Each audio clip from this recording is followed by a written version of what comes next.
नमस्कार, मैं हूं आपके साथ गजाला परवीन और आप देख रहे हैं नव भारत टाइम्स। इजराइल हमास में जारी जंग को लगभग 2 साल पूरे हो गए हैं। इस जंग ने गाजा को खंडर में तब्दील कर दिया है। लाखों परिवार बेघर हो गए हैं, हजारों लोग मारे जा चुके हैं। आलम यह हो गया है कि अब गाजा के लोग भूखमरी की कगार पर पहुंच गए हैं। गाजा के वासियों की बदतर हालत को देखकर हर कोई चाहता है कि अब बस ये जंग खत्म होनी चाहिए। हाल ही में अमेरिका के राष्ट्रपति डोनाल्ड ट्रंप ने गाजा शांति प्लान पेश किया था। पाकिस्तान की शहबाज शरीफ सरकार ने ट्रंप के गाजा प्लान का समर्थन किया था, लेकिन अब पाकिस्तान सरकार खुद ही अपने फैसले के आगे बुरी तरह से फंस गई है। ट्रंप के गाजा प्लान को सार्वजनिक करने के बाद पाकिस्तान में इमरान खान की पार्टी से लेकर कई दल उसे खरी खोटी सुनाने लगे हैं।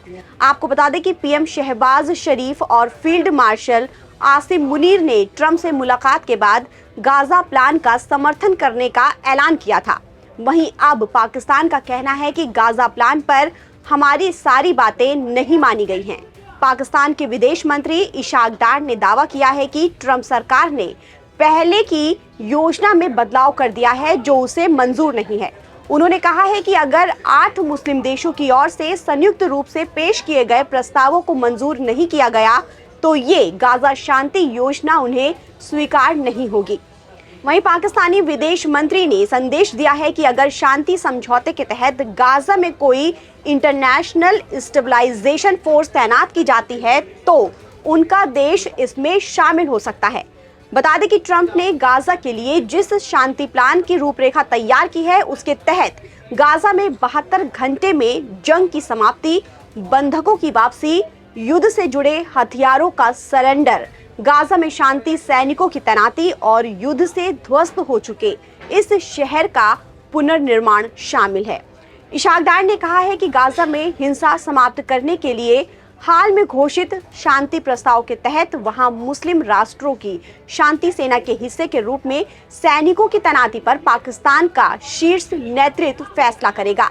एक मीडिया सम्मेलन में इशाक डार से गाजा प्लान पर बात की गई तो उन्होंने कहा, विचार ये है कि वहां स्वतंत्र फलस्तीनी सरकार हो, इसकी देखरेख एक अंतर्राष्ट्रीय निगरानी निकाय करेगा जिससे अधिकतर फलस्तीनी ही होंगे। गाजा में रहने वाली सेना एक शांति सेना होगी, लेकिन लॉ एंड ऑर्डर का कामकाज फिलिस्तीनी एजेंसियां देखेंगी। इंडोनेशिया ने इसके लिए 20,000 सैनिकों की ऑफर किया है। डार ने कहा है कि मुझे यकीन है कि पाकिस्तान का नेतृत्व भी इस पर कोई ना कोई फैसला जरूर लेगा।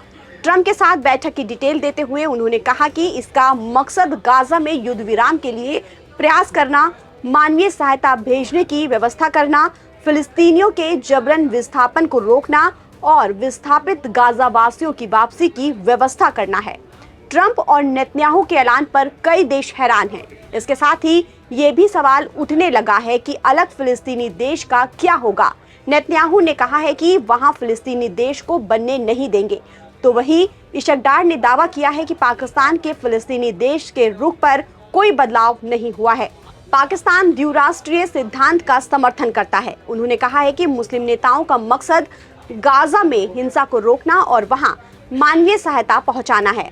अब देखना यह होगा कि पाकिस्तान गाजा में सैनिक भेजने के फैसले पर किस तरह की नीति को अपनाता है और क्या ये कदम उसे और गहरे संकट में ले जाएगा या फिर क्षेत्रीय शांति प्रयासों में उसकी भूमिका को मजबूत करेगा। ताज़ा अपडेट के लिए आप बने रहिए नव भारत टाइम्स के साथ।